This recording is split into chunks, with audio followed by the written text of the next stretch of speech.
Shalom jemaat Tuhan, kita jumpa lagi dalam renungan harian GP Kris Pangkal Pinang. Nah, hari ini kita akan bersama-sama melanjutkan eksposisi kitab 1 Tesalonika. Mari kita bersama-sama membahasnya. Saudara-saudara, ada seorang hamba Tuhan yang sangat pintar berkhotbah, seorang yang ramah, bersahabat, karakternya baik, orangnya jujur, dia punya karisma yang kuat sekali, punya kemampuan manajemen yang tinggi dan bisa konseling. Nah, orangnya juga bisa bahasa Mandarin dan Inggris secara lancar, bisa juga main musik. Orangnya sederhana, saudara, dan ia sangat rindu melayani di daerah-daerah terpencil, kota-kota kecil. Nah, saudara, kalau ada hamba Tuhan yang demikian, yang mau cari ladang pelayanan, apakah jemaat Tuhan mau hamba Tuhan seperti ini datang melayani di gereja kita, jadi hamba Tuhan di gereja kita? Gimana?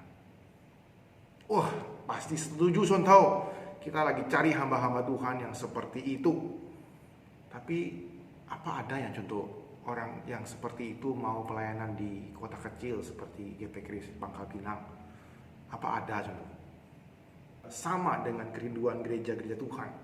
Banyak gereja Tuhan yang menantikan, mencari dan mengharapkan hamba-hamba Tuhan yang demikian.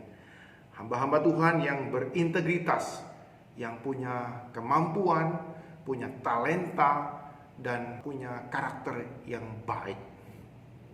Saudara, itulah yang Paulus nyatakan kepada jemaatnya di Tesalonika.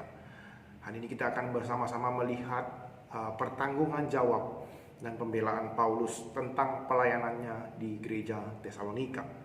Mari kita membaca surat 1 Tesalonika pasal yang kedua ayat 1 sampai 12. Ayat pertama, kamu sendiri memang tahu, saudara-saudara, bahwa kedatangan kami di antara kamu tidaklah sia-sia. Tetapi sungguh pun kami sebelumnya, seperti kamu tahu, telah dianiaya dan dihina di Filipi. Namun dengan pertolongan Allah, kami beroleh keberanian untuk memberitakan Injil Allah kepada kamu dalam perjuangan yang berat. Sebab nasihat kami tidak lahir dari kesesatan atau dari maksud yang tidak murni, juga tidak disertai tipu daya. Sebaliknya, karena Allah telah menganggap kami layak untuk mempercayakan Injil kepada kami, karena itulah kami berbicara, bukan untuk menyukakan manusia, melainkan untuk menyukakan Allah yang menguji hati kita. Karena kami tidak pernah bermulut manis, hal itu kamu ketahui, dan tidak pernah mempunyai maksud loba yang tersembunyi. Allah adalah saksi. Juga tidak pernah kami mencari pujian dari manusia, baik dari kamu maupun dari orang-orang lain. Sekalipun kami dapat berbuat demikian sebagai rasul-rasul Kristus. Tetapi kami berlaku ramah di antara kamu, sama seperti seorang ibu mengasuh dan merawati anaknya. Ayat 8, demikianlah kami dalam kasih sayang yang besar akan kamu, bukan saja rela membagi Injil Allah dengan kamu, tetapi juga hidup kami sendiri dengan kamu, karena kamu telah kami kasihi. Sebab kamu masih ingat, saudara-saudara, akan usaha dan jerih lelah kami, sementara kami bekerja siang malam, supaya jangan menjadi beban bagi siapapun juga di antara kamu. Kami memberitakan Injil Allah kepada kamu. Kamu adalah saksi, demikian juga Allah, betapa saleh, adil, dan tak bercacatnya kami berlaku di antara kamu yang percaya. Kamu tahu betapa kami seperti bapak terhadap anak-anaknya telah menasehati kamu dan menguatkan hatimu seorang demi seorang, dan meminta dengan sangat supaya kamu hidup sesuai dengan kehendak Allah yang memanggil kamu ke dalam kerajaan dan kemuliaannya. Amin. Demikian pembacaan firman Tuhan. Nah, saudara, dalam kali ini tulisan Paulus menyatakan sebuah pembelaan, lebih tepatnya pertanggungan jawab tentang pelayanannya di gereja Tesalonika. Ia mengungkapkan motivasi dan tujuan pelayanannya bersama rekan-rekannya Silas dan Timotius pada waktu itu. Mereka melayani dengan tulus dan murni. Nah, jemaat Tesalonika adalah saksi mata tentang pelayanan mereka, dan Allah juga bersaksi tentang pelayanan mereka. Nah, saudara, Paulus membela dirinya serta kawan-kawannya itu bukan karena rasa tidak aman, rasa insecure terhadap pelayanannya di gereja Tesalonika. Bukan karena insecure, bukan karena tidak aman sebagai pemimpin gereja pada waktu itu, tetapi karena banyak musuh-musuh Paulus yang menghasut jemaat-jemaat Tesalonika ketika ia tidak hadir di sana. Mereka mengatakan bahwa pelayanan Paulus itu tidak murni, tidak tulus, punya motivasi yang macam-macam. Karena pada waktu itu memang Paulus harus buru-buru meninggalkan kota Tesalonika. Mereka sudah pelayanan berapa lama di sana, hanya ada keributan yang ditimbulkan oleh orang-orang Yahudi yang iri dengan Paulus. Oleh karena itu, jemaat di sana mengungsikan Paulus ke kota lain. Saudara, beberapa tuduhan terhadap Paulus dari musuh-musuhnya adalah demikian. Ada beberapa hal. Pertama, karena Paulus punya track record yang jelek terhadap pemerintahan Roma pada waktu itu dan orang-orang Yahudi. Jadi mereka menyatakan bahwa Paulus itu patut dicurigai. Kemudian yang kedua, karena Paulus memberitakan tentang kematian, kebangkitan.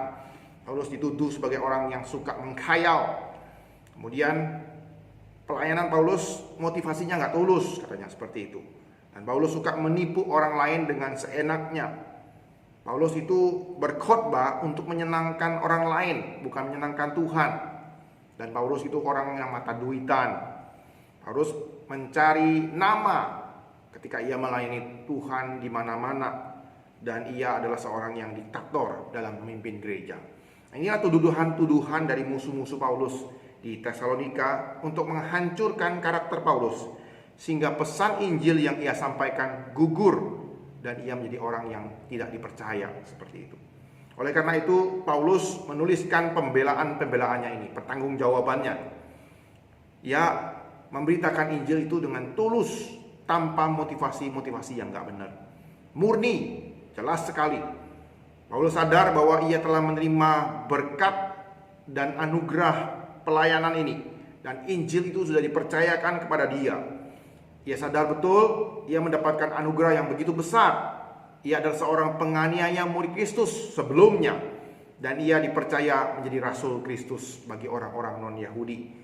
Saudara bisa lihat itu di dalam 1 Timotius pertama ayat 13 sampai 17. Oleh karena itu, Paulus yang merasakan anugerah Tuhan yang luar biasa itu, ia memberitakan Injil bukan untuk menyenangkan manusia, tetapi sungguh-sungguh untuk menggenapi panggilan Tuhan dalam kehidupannya dan menyenangkan Allah yang telah menyatakan diri kepadanya. Jadi saudara, fokus Paulus adalah menyenangkan Tuhan, tapi ia tidak lupa untuk melayani sesamanya. Jadi meskipun Paulus fokus menyenangkan Tuhannya, ia tetap melayani secara full time, sungguh-sungguh, sepenuh hati kepada jemaat Tesalonika, dengan memberikan kasih sayang yang luar biasa, pengorbanan yang luar biasa. Ia bagikan hidupnya, ia berikan pengabdiannya kepada jemaat Tesalonika. Ia menggambarkan dirinya seperti seorang ibu yang mengasuh, merawati anak-anaknya. Jadi jemaatnya itu sudah seperti anaknya sendiri, Bapak Ibu Saudara. Nah, dalam pelayanan di Tesalonika, Paulus tidak membebani mereka. Jadi ia juga bekerja mencukupi kebutuhannya sendiri. Dia tidak minta dari jemaatnya. Ia bekerja sebagai pembuat kemah. Di ayat 9 kita bisa lihat, kemudian kita bisa bandingkan dalam Kisah Rasul pasal 18 ayat 2 sampai 3. Paulus bekerja untuk mencukupi kebutuhan dirinya sendiri. Kemudian Paulus menjaga dirinya supaya mereka tidak bercacat, adil dan saleh dalam bersikap kepada jemaat. Ia sungguh-sungguh mengajarkan prinsip Injil itu dengan tegas, mendisiplin mereka, iman mereka kuatkan. Jadi dia mendorong mereka supaya mereka itu hidup sesuai dengan kehendak Tuhan. Karena mereka harus sadar mereka telah dipanggil Allah masuk dalam kerajaannya, mengutamakan kehendak Allah dalam kehidupan mereka secara sungguh-sungguh. Paulus menggembleng mereka dengan keras, dengan disiplin yang kuat, seperti seorang bapa mengajar anak-anaknya. Jadi itulah yang dikerjakan oleh Paulus dalam gereja Tesalonika. Mereka seperti bapak dan ibu rohani bagi jemaatnya. Mereka melayani dengan tulus. Mereka melayani dengan tegas dan totalitas kepada jemaat ini. Dan jemaat itu tahu apa yang dikerjakan oleh Paulus. Paulus berkali-kali menuliskan, kamu tahu, kamu lihat, seperti kamu tahu. Itu berkali-kali diulang dalam surat ini. Itu mengingatkan apa yang Paulus kerjakan selama ia di Tesalonika. Nah, kalau kita melihat pasal yang pertama yang telah kita bahas minggu lalu, bahwa buah pelayanan Paulus itu kelihatan. Tuhan memberkati pelayanan Paulus. Dan kesaksian orang-orang Tesalonika itu tersebar di berbagai kota di luar Tesalonika. Nah, saudara, Paulus adalah salah satu contoh hamba Tuhan yang berintegritas. Ia berikan hidupnya kepada jemaatnya. Nah, itu disaksikan oleh rekan pelayanannya, Silas dan Timotius, dan jemaat di Tesalonika. Saudara, merenungkan tentang ketegasan dan kasih dari seorang Paulus ini, saya mengingat seorang hamba Tuhan di gereja kita, yaitu almarhumah Guru Injil Nancy. Nah, saudara mungkin ingat Guru Injil ini, ia telah meninggalkan kita, kembali ke rumah Bapa di surga. Tetapi legasi, warisan yang telah ia berikan kepada gereja kita dan jemaat di sini pasti kita ingat. Dan saya sejak remaja telah mengenal contoh Nancy ini sebagai orang yang tegas, keras, energik, tapi ia juga lemah lembut. Kala remaja kami pernah merasakan ketegasannya, tegurannya, dan juga kebaikan hatinya. Khususnya ketika kami mengalami pergumulan iman ataupun jatuh dalam dosa, dan ketika kami main-main dengan karakter dan integritas kami. Beliau adalah salah satu contoh nyata hamba Tuhan yang punya pengaruh dalam kehidupan saya secara pribadi, punya integritas dalam kehidupan. Apa yang ia katakan, ia kerjakan juga. Nah, saudara, dalam perenungan ini saya mengajak kita merenungkan beberapa hal tentang pelayan Tuhan yang berintegritas. Pertama-tama, saya mengajak kita sama-sama untuk terus memperjuangkan, menjaga integritas kita. Mari kita berani memberikan contoh dalam sikap dan perbuatan kita.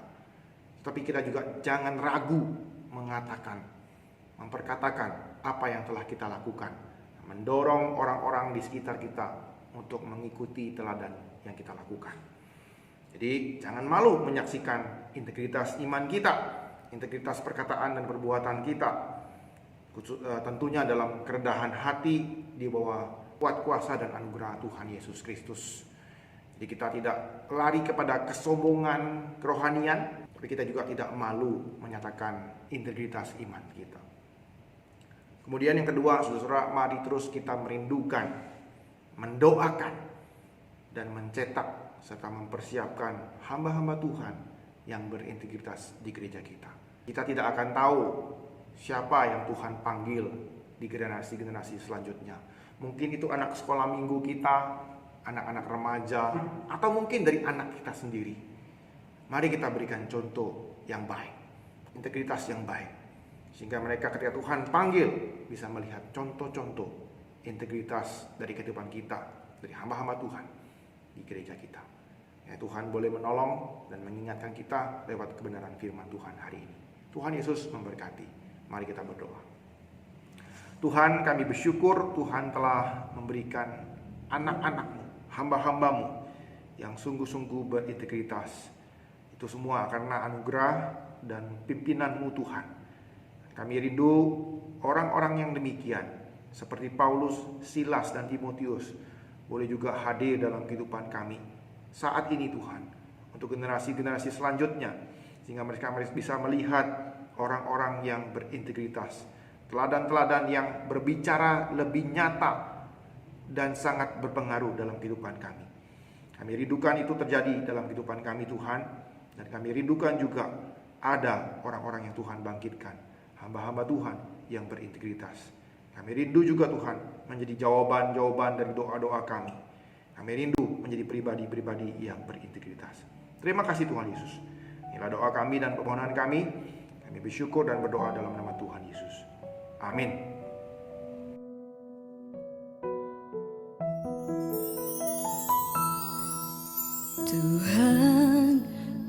datang tertunduk malu.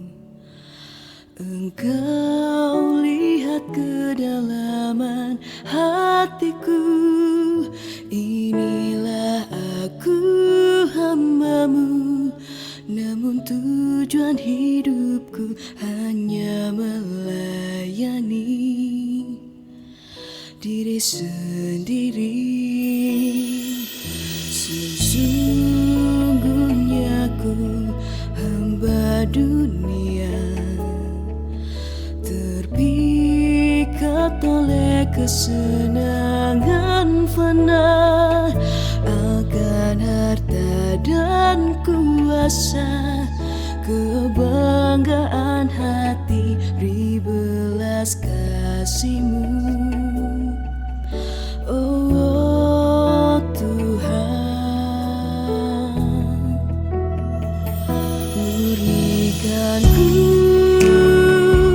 tekad di hatiku, agar ku tersadar menderita dengan-Mu.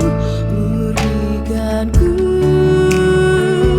arahkan mata hatiku, agar ku setia padamu. Murnikan ku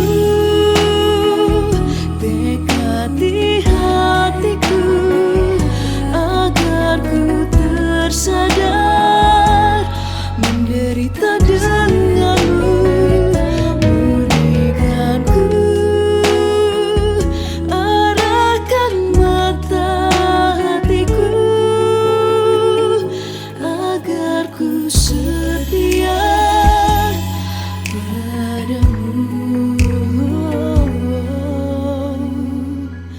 agar ku setia padamu.